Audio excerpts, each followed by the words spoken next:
Consider ஒரு ஸ்கூலில் ஒரு 10-15 சில்ட்ரன்ஸுக்கு வந்து பென் எழுத தேவைப்படுது. ஆனால் பென் வந்து ஸ்கூலுக்குள்ளே இல்லை, வெளியே ஒரு கிலோமீட்டர் தள்ளி ஸ்டேஷ்னரியில் தான் அவங்க போய் வாங்கணும். இப்போ ஸ்கூலில் வந்து நீங்கள் நான் பென் வாங்க போகிறேன்னு சொல்லி அலோவ் பண்ணுவாங்களா? கேட்டுக்கு வெளியே அலோவ் பண்ண மாட்டாங்க. நீங்கள் ஸ்கூலுக்குள்ளே எங்கே வேணாலும் ஆக்சஸ் பண்ணிக்கலாம், ஆனால் ஸ்கூல் கேட்டை விட்டு தாண்ட முடியாது. வாட்ச்மேன், செக்யூரிட்டி எல்லாமே இருப்பாங்க இல்லையா? அப்போது இந்த ஸ்டூடெண்ட்ஸ்லாம் போய் ரிப்போர்ட் பண்ணும்போது ஸ்கூலில் என்ன தராங்கன்னா, நான் ஒரு வேன் தரேன், யாருக்கெல்லாம் பென் வேணுமோ எல்லா ஸ்டூடெண்ட்ஸும் இந்த வேனில் ஏறிக்கோங்க, வேன் ஸ்டேஷனரிக்கு போகும், நீங்கள் அங்கே போய் வாங்கிட்டு திரும்பி இந்த வேன்லேயே ஏறினீங்கன்னா திரும்பி ஸ்கூலில் வந்து ட்ராப் பண்ணிடும். இது எதுக்குன்னா இந்த சில்ட்ரன்ஸோட சேஃப்டிக்காக. ஓகேவா? வெளியே எங்கேயும் மிஸ் ஆகிட மாட்டாங்க, சேஃபாக கொண்டு போயிடுவாங்க, சேஃபாக கொண்டு வந்து இறங்கிடுவாங்க.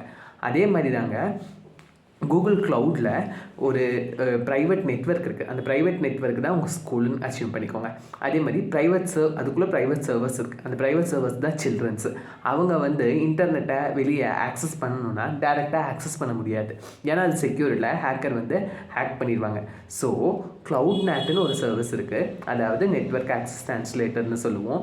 அது வந்து ஒரு வெர்ச்சுவல் மிஷின் என்ன பண்ணுன்னா இந்த ப்ரைவேட் சர்வர்ஸை இன்டர்நெட்டை ஆக்சஸ் பண்ண அலோவ் பண்ணும். அதாவது நான் ஒரு வேன் சொன்னேன் இல்லையா, அந்த வேன் தான் க்ளவுட் நேட். அதுக்குள்ளே ப்ரைவேட் சர்வர்ஸ் இருக்கும். இந்த க்ளவுட் நேட் மூலிமா நீங்கள் வெளியில் இன்டர்நெட்டை ஈஸியாக ஆக்சஸ் பண்ணிக்கலாம் செக்யூர் வேயில். இந்த மாதிரி க்ளவுட் ரிலேட்டட் டேர்ம்ஸை நீங்கள் டெய்லி தெரிஞ்சுக்க லேர்ன் வித் விஷ்ணுவை சப்ஸ்கிரைப் பண்ணுங்கள். தேங்க்யூ, பாய்.